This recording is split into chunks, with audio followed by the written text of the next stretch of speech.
De nombreuses critiques fusent sur YouTube en ce moment, et après il y a des gens qui sont d'accord sur un sujet, et d'autres qui sont pas d'accord, et il y en a d'autres qui s'en foutent, mais bon.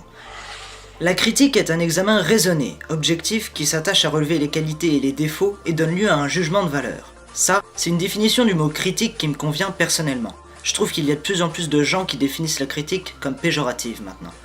Bien évidemment, dans cette vidéo, je vais parler de YouTube, et dernièrement, beaucoup d'internautes ont déjà exprimé leur mécontentement sur ce sujet. Sur cette plateforme, il n'y a pas que des analyses et des critiques, on fait place aussi au gaming, aux tutos, aux podcasts, aux vlogs, aux compilations, à de diverses conneries, il y a plein d'autres trucs. Bref, sur internet, il y a de la place, et sur YouTube, on met à peu près ce qu'on veut, avec plus ou moins de limites. Parce que oui, la censure existe sur YouTube, même si c'est censé être une sorte d'exutoire où on peut s'exprimer librement. Et s'il vous plaît, n'oubliez pas que le second degré existe.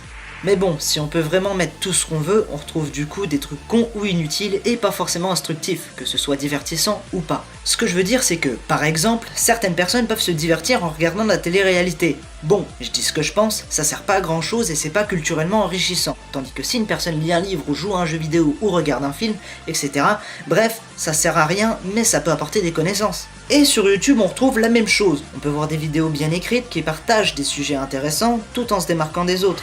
Tandis qu'on retrouve des vidéos avec quelqu'un qui raconte sa vie, des vidéos clash sans queue ni tête, des enfants qui ouvrent des Kinder, et des dégustations de produits de fast-food et de... Et c'est pas tout comme connerie. Bref, beaucoup d'internautes se sont rendus compte que ces vidéos, elles cassaient pas des briques. Elles sont rapidement devenues, pour la plupart alors, cancer de YouTube.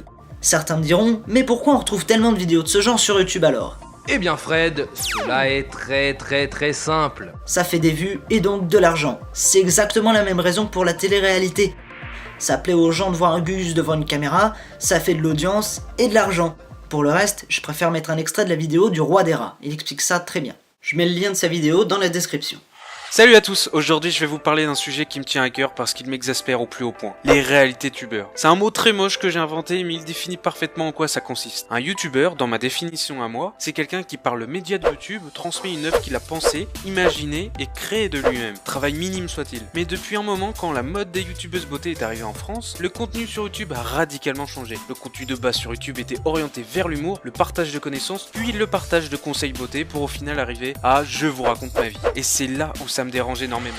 Bon, j'ai à peu près dit ce que je voulais pour l'instant, et j'ai même pas parlé de plagiat, des espaces commentaires pourris, et des demandes de like en début de vidéo.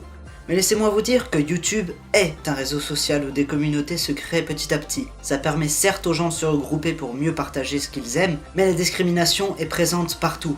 Alors les gens rangent et trient dans des boîtes les personnes différentes ou ayant des goûts différents, en se référant à des amalgames ou des conclusions hâtives. Donc en plus des trolls et des geekous qui t'insultent pour s'amuser, ça devient saoulant. Et ça, c'est pas que sur internet. Il est vraiment urgent d'apprendre à vivre en communauté, parce que là, en ce moment, ça va pas du tout. Alors je vous dis respectez-vous, et ciao.